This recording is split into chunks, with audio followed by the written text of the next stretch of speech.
Welcome to the Spurs 9501 podcast. From Kane to the Lane, the final say on all things Tottenham.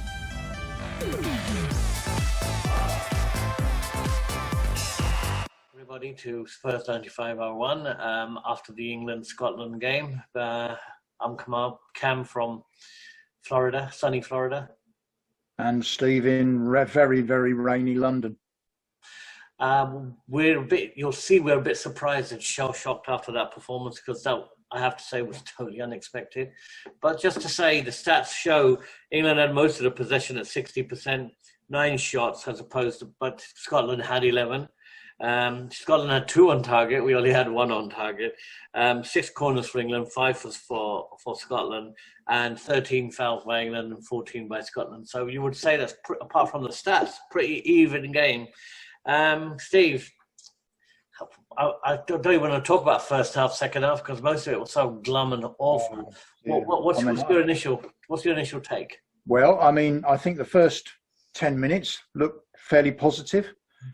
Stones hit the post with a pretty good header, but he should have scored. And I imagine if that had gone in, things would have changed.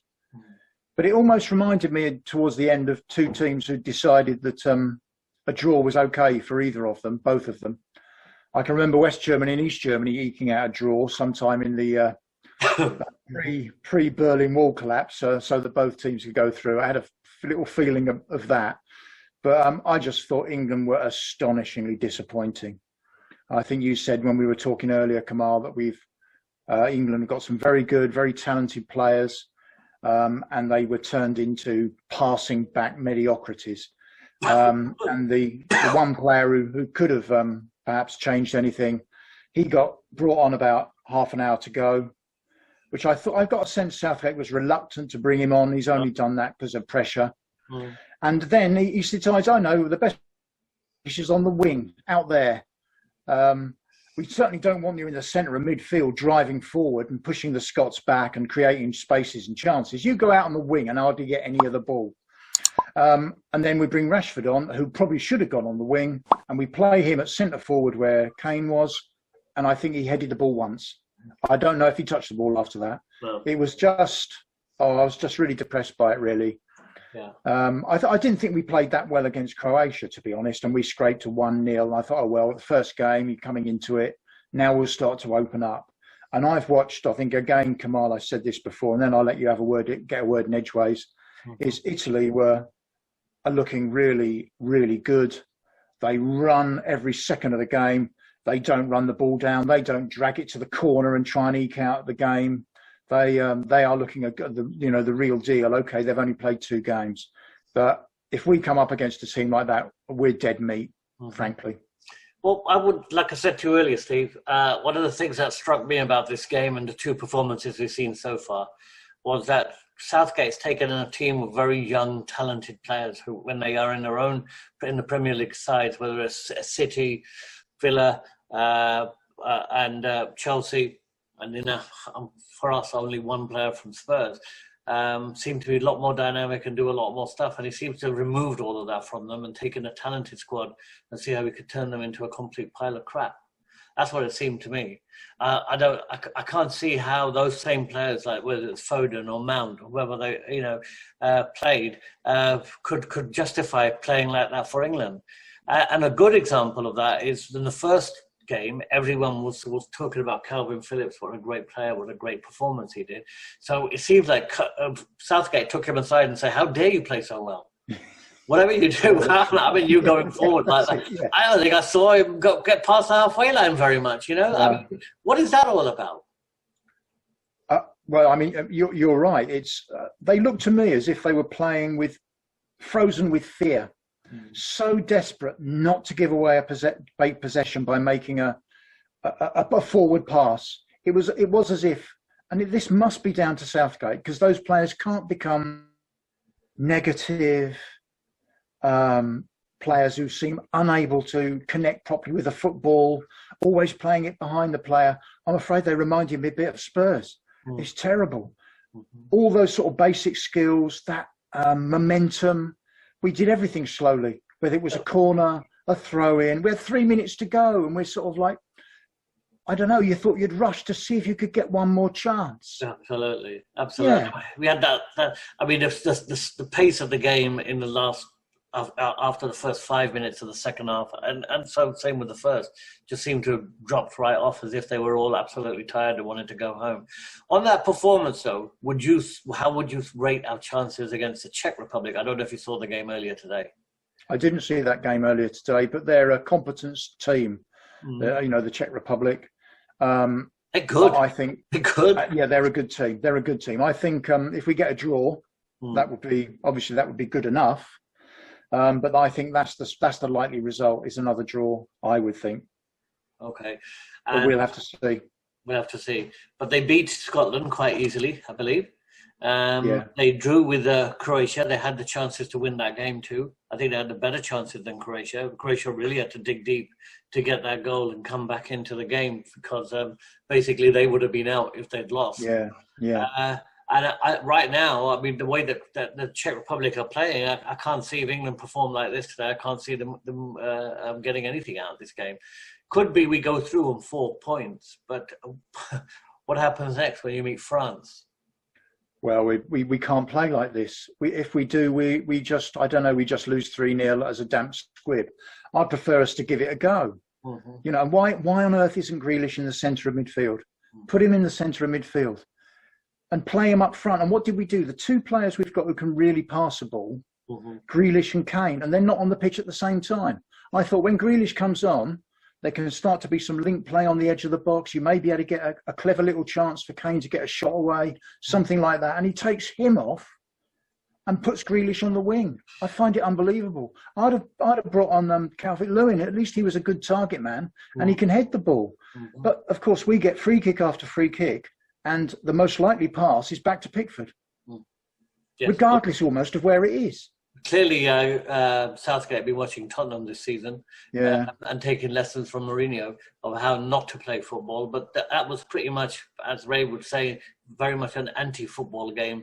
You would expect that in the Euro Championship at Wembley against the old enemy in Scotland, that they would raise the game. And they were showing clips from the 1996 game where we won 2-0.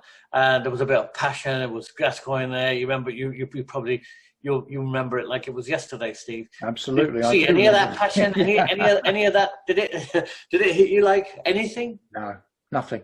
There was nothing there. There was nothing, was there? Not even gutless, empty. Scotland played well. I think they raised their game because it was serious for them. Do you think Scotland deserve to win? It gives them a chance now. But do you think they deserve to win, Scotland? I'm not sure, really. I think on chances, when you think of Stones hitting the post, a couple of scrambles, a draw was probably about the right result. Mm-hmm. But the energy levels of the Scots was much higher than ours.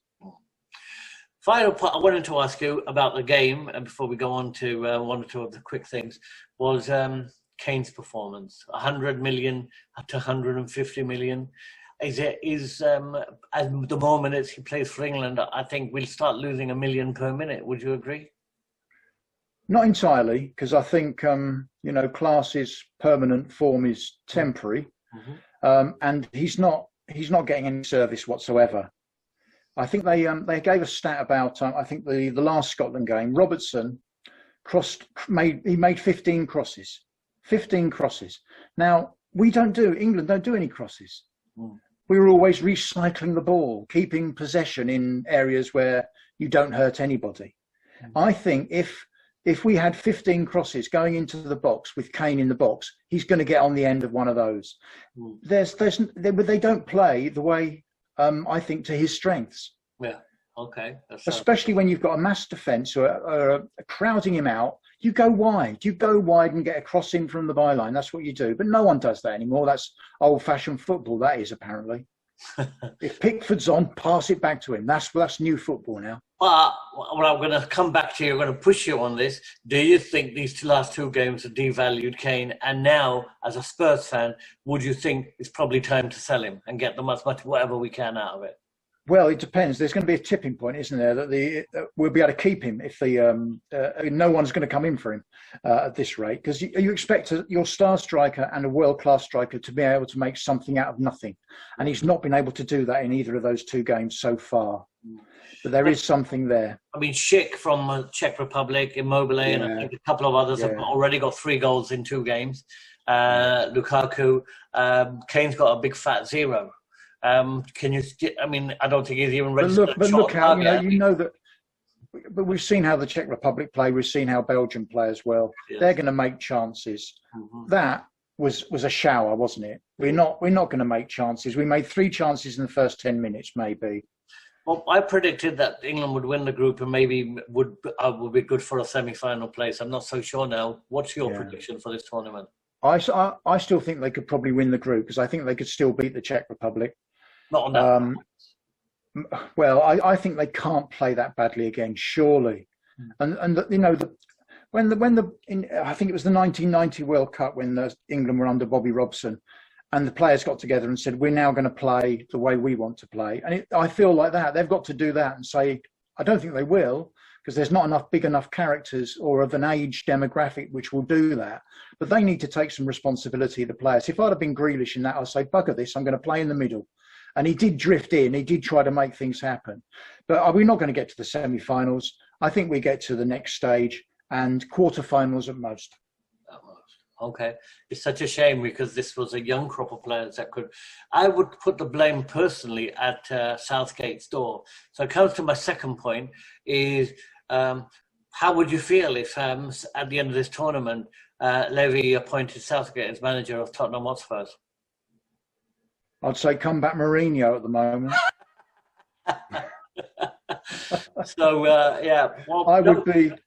Well, look, we've just had the Twitter campaign to keep out the latest possibility. So I'm ready for a no way Southgate Twitter handle, or whatever these young people call it, to try and stop that one. Right. And obviously, just to finish off, I mean, there's been a lot of stuff in Spurs. Obviously, we're Spurs fans, and about the manager situation. I was on a call today, a 2-hour one on one of these live feeds about ranting about this thing this morning. But I mean, Gattuso, Fonseca, God knows what names have been put out there. What are you thinking? What's been going through your mind on all of this crap? Well, I'm not as sort of knowledgeable and up onto what appears to be the Italian league as you are, Kamal. And clearly we're going down the league. We'll be in Series Z, I think, fairly soon. But I mean, I don't know. There must be somebody out there who fancies the job. They were sort of suggesting on the TV when they were talking to Klinsmann, and they were asking whether or not he'd been approached. He was quite candid and said he rang Levy when Mourinho went, but whether that was true or not, I'm not sure. And they reckon that Lopetegui from Sevilla, I think, is already said he was approached and he wasn't interested. So the list of managers who don't want to manage Tottenham gets longer and longer. Well, yes, Sami Allardyce it is then. It is. That sounds like it. So, is there anyone right now in your mind, one name that you would like to see with what's left, with the tat that's left, who you'd take? I don't know. I really don't know. Let's go for Sean Dyche from Burnley. Fair enough. I was going to go for. Would I go for maybe? I don't know. I think we're in a position where we give Eddie Howe a shot or somebody like that. Yeah. Yeah. Right. Thanks, Steve. Been always a pleasure and depressing as hell. But let's hope England do better in the next round. Yeah, could be worse. Yeah. So, this time around, come on, you Spurs, it's come on England. Come on, England. Yeah. You've been listening to the Spurs 9501 podcast. Stay in touch, continue the debate, and let us know what you want to discuss by finding us on YouTube. Tune in after the next match day for more insight. Thanks for listening.